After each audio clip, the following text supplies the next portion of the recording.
and welcome to Voices of Women, sponsored by the Bristol County Commission on the Status of Women. I'm your host, Gail Forts from the YWCA Southeastern Massachusetts, and today is our annual show discussing the Oscars. So we have a great panel, some of you'll recognize, and we have a few first-timers on the show. So thank you all ladies for being here. We appreciate it. As the Oscars are coming up in a week, we're here to talk about a little different this year than we normally do. But first we'll introduce our panel and then we'll let you know what we're going to be talking about today. Great, thanks Gail. Hi, I'm Dr. Juli Parker. I'm the Assistant Dean of Students at UMass Dartmouth and Director of the Center for Women, Gender and Sexuality. I have a long interest in the representation of women and women of color in television, movies, and books. Thank you. Hi, thanks for having me, Gail. My name is Jordan Latham, and I'm the Director of Advocacy and Resource Development at YWCA Southeastern Massachusetts. And I'm very excited to be here now for my second time. I love all things pop culture, but I love bringing a critical lens to them, especially when it comes to representations of women. Thank you. Hi, my name is Aaliyah Cologne, and I am the Resource Development Assistant at the YWCA of Southeastern Massachusetts. Like Jordan, I'm very interested in pop culture, specifically like music and TV and movies, and how women are represented in them. So, thank you. Andrea Davidson. I'm the Program Director for YW Kids at the YWCA Southeastern Massachusetts. I am very interested in movies, mainly because of the representation of the Latina community. As a Latina myself, I look forward to seeing more of people that are like me. Great. Well, thank you all for being here. We appreciate taking the time to do this. So we've done the Oscar show for several years, and we've really just focused on the nominees that come out. But this year we want to talk a little bit different because even though we keep talking about it, we still haven't made it to where we have more women in these roles as directors, as lead actresses, as well as people of color, including Latinas and other groups that are underrepresented in this community. But just so that everybody knows that, maybe we could talk a little bit about the Bechdel test, Julie, so Sure. people understand it. Sure.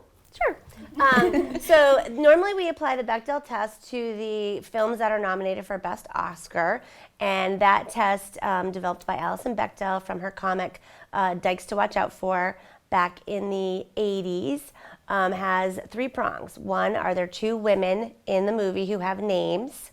Do they speak to one another? That's two. And three, not about a man. So fortunately this year, all of the movies that we are going to talk about have passed the Bechdel test. And part of this is because we've decided to stray from our normal programming on discussing the films that were nominated for Best Picture, and instead we're going to talk about the films that were directed by women that were not nominated for Best Picture, I believe, other than Little Women, right? So I think we're also disgusted that women continue to be set aside and not looked at in Hollywood, that we thought we would encourage you to go out and support women by checking out these movies. Right, so thank you for being able to talk about this. So we're going to start with Booksmart first. You want to start? Want to start? Who wants to start? okay. So I first saw Booksmart, I think I saw it the first time like a month ago, and I just like instantly fell in love with all the characters and the plot too. It was just hilarious. And usually like comedy movies like that are kind of like just really, there's just like a lot going on. Usually it's hard for me to like those movies, but this one was just different. I think it was because the two girls, Caitlin Dever and Beanie Feldstein, were the main characters. They just made it really interesting. And I like that they were also in high school and trying to kind of like change the grain of things, if that makes sense. Absolutely. Right, like, and you take on a high school graduation movie, so if this is meant to be the girl version of Superbad, it's like, well, no, this is Booksmart. It stands on its own. Yeah. Interesting, though, that the siblings, with Jonah Hill and Beanie Feldstein now being in each of those teen movies. But right, it's directed by Olivia Wilde, and it was fantastic. And it's noted, too, this was on President Obama's favorite films of 2019. That was great. And I agree, it was fantastic. From the music that she selected to the actors that she had, the writing. I loved the lesbian arc in it too, where Caitlin Dever's character is wanting to kind of date and figure that out. I thought that was fantastic. And the one line where they're talking about her love interest, and she's like, that could just be her gender performativity. I don't know that she's a lesbian. You're like, yes, that's exactly right.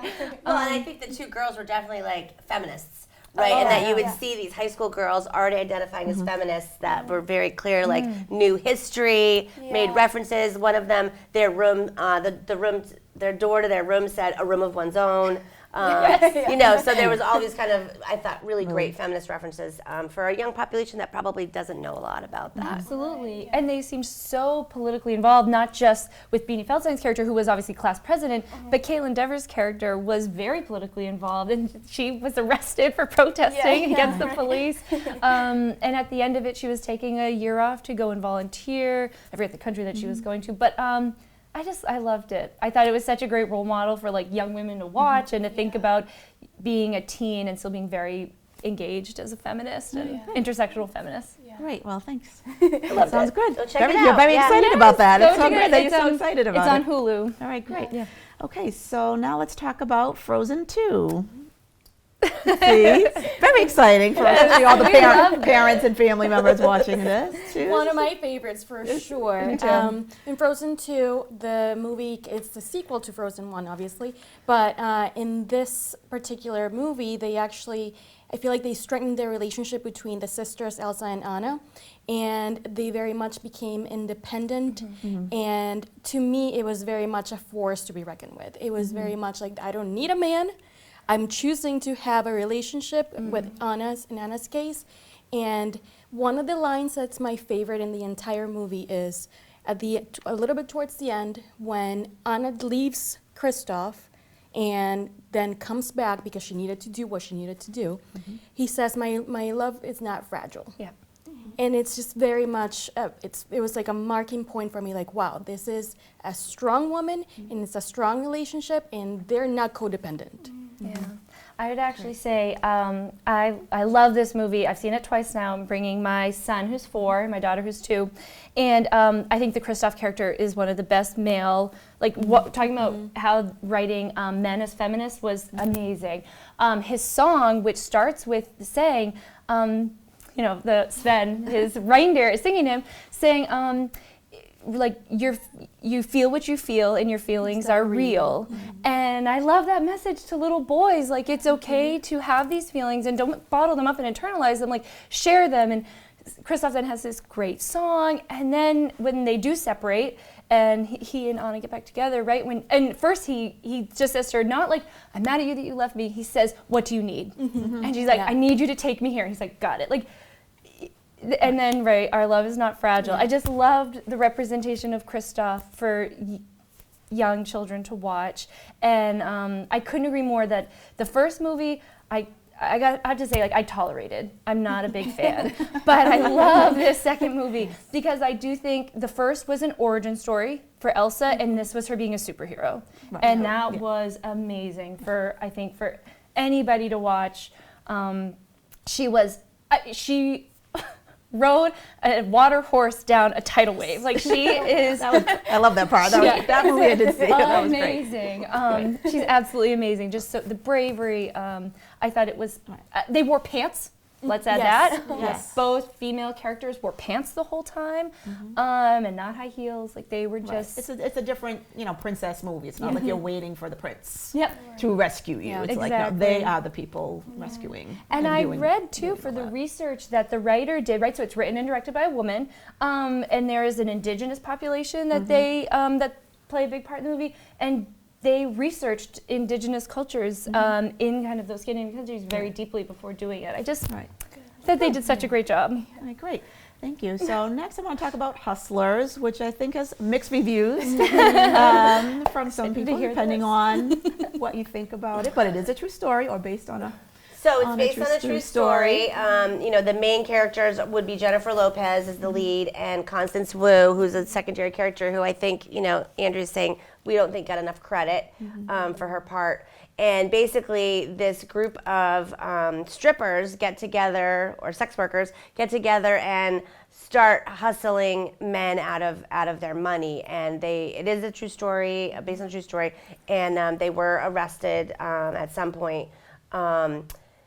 And Got into probation.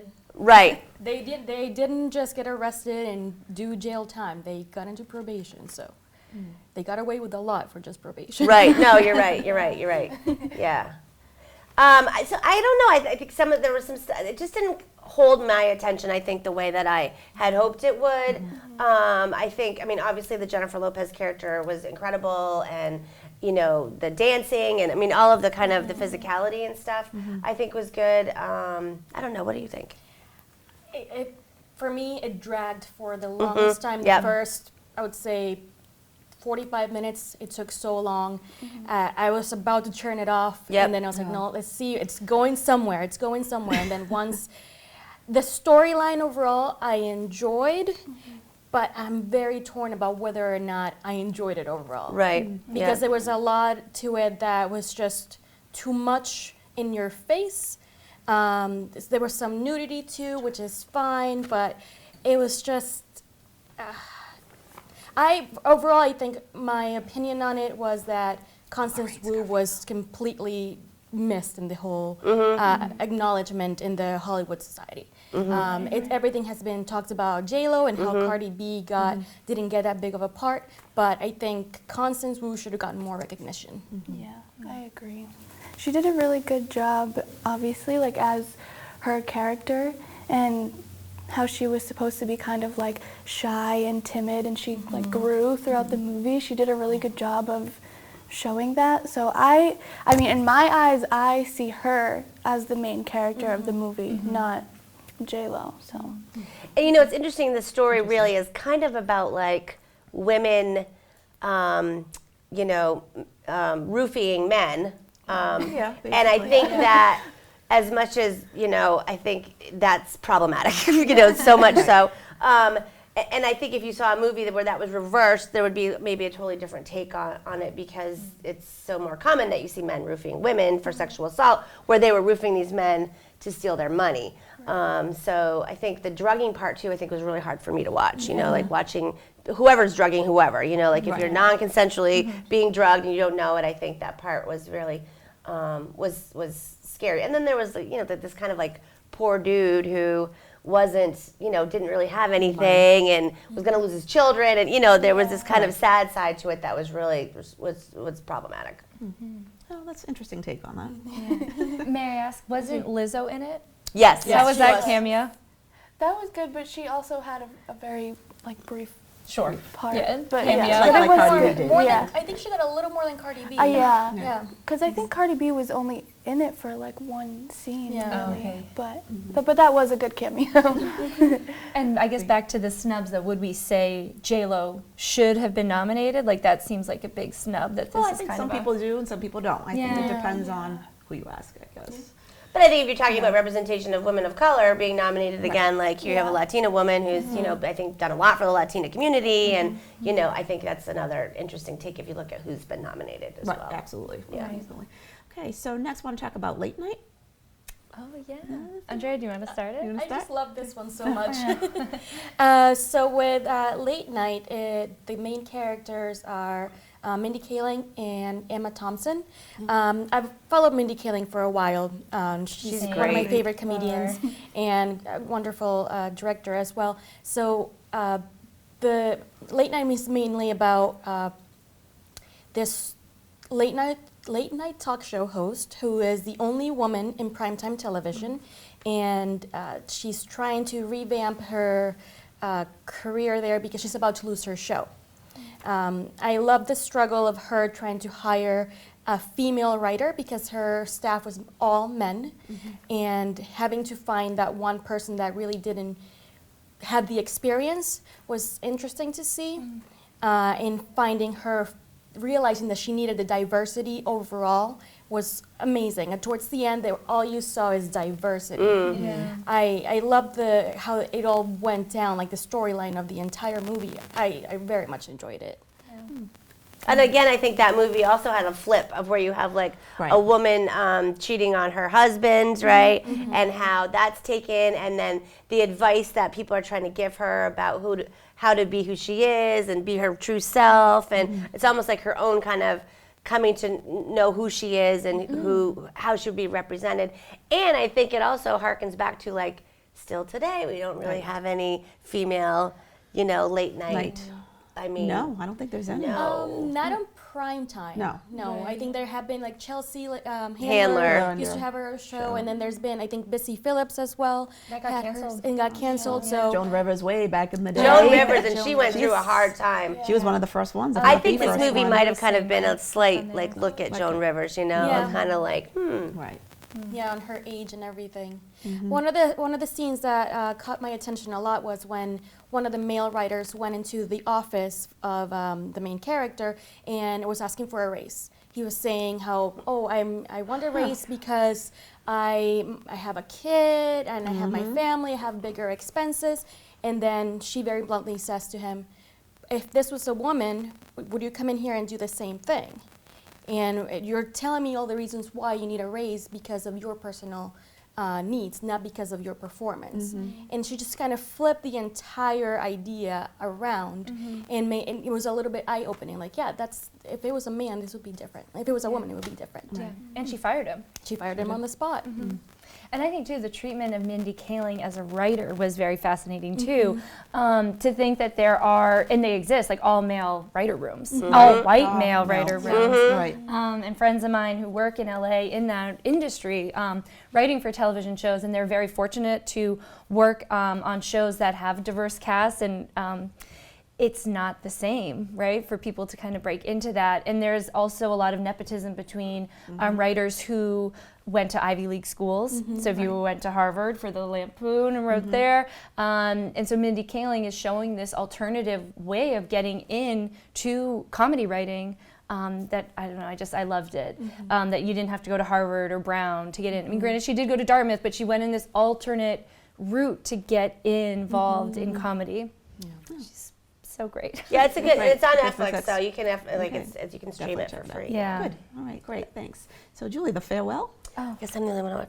start off? Am I the only one who watched it? I only heard the NPR story. Yeah. Okay. Okay, well, you can jump in after what NPR said. It was Awkwafina and Lulu Garcia Navarro, who's a newcomer who plays the grandmother. So the story is based on a true story, and the story is that the grandmother has been diagnosed with terminal lung cancer, and so the father and his brother, who lives in Japan, the father lives in America, decides that they're going to go and they're going to basically put on this like fake wedding so that they can all see her.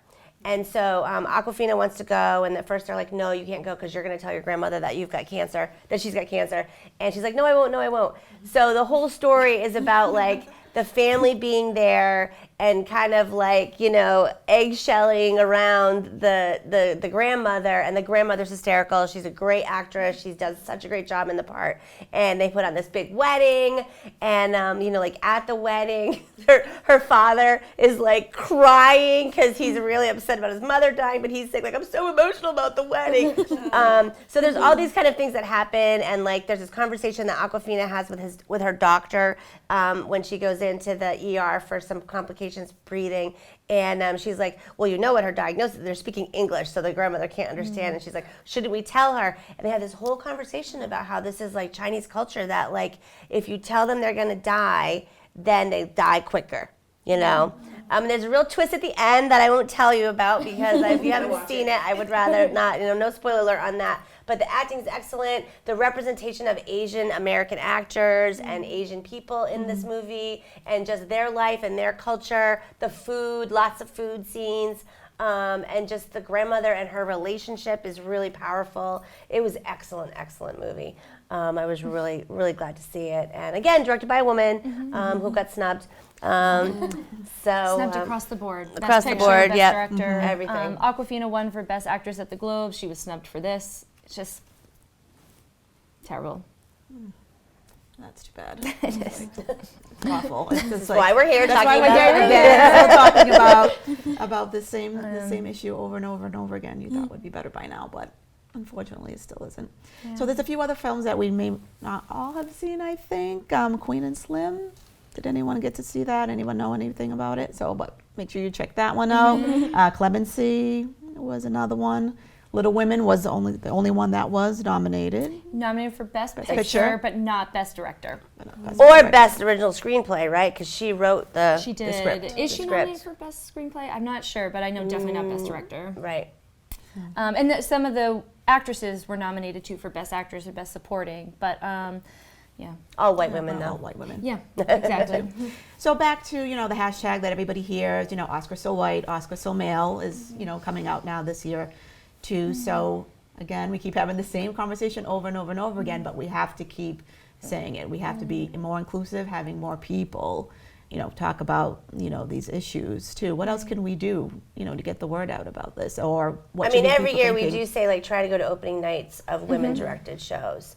And Jordan was going to talk a little bit about Joaquin Phoenix's comments. Oh, right. yes, Well, right. I mean, for not sure when this will air, but last night there was news about Joaquin Phoenix winning at the BAFTAs for Best Actor for The Joker, which I would say is a very controversial movie. I am not interested in Right. seeing And it. that's a lot of nominations, I believe the most. And people do say like it is an incredible acting transformation, but others also say this is about an incel, so we should be aware of that as well, right? Very controversial movie. But so when he won, though, he did call out the BAFTAs for being so white, and he acknowledged his privilege in this, being recognized in the work he's done, but also calling out the BAFTAs and the industry for not acknowledging and recognizing the work of people of color, and basically saying when we do not recognize them, it tells them that we don't want you here. Like, Right. you're not welcome here. Right. And we want you to know, like, you're welcome here. We love all the movies. So any young creatives like Aaliyah, like, keep doing what you're doing, because we need more voices of color, women of color, more diverse perspectives for Latinx films. I mean, anything. I think the movies that we're talking about today too show such a wide range of our experiences. Right. Right. Yeah.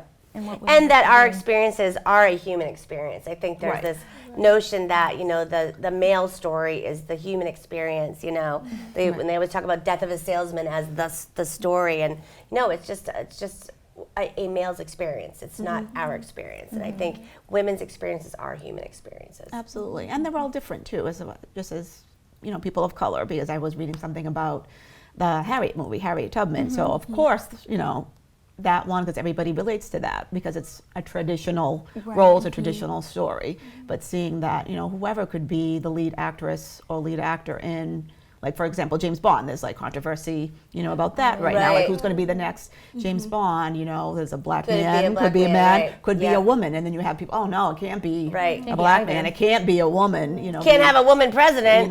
Be James Bond, but why not? Just looking at the role or Right. looking at the movie, and it's not just about, you want a Latin person, a Latina, Latinx Right. for this Right. role, and et cetera, et cetera. But Right. again, having those conversations. Right. Too. I read a really interesting article too about following pop culture as closely as we do about Little Women having an all-white cast, and then there was a great response though that this wasn't about having a diverse cast for Little Women. It's about having more stories that focus on people of color. Like, they have their own childhood stories that were special to them. Those should be made into movies as well.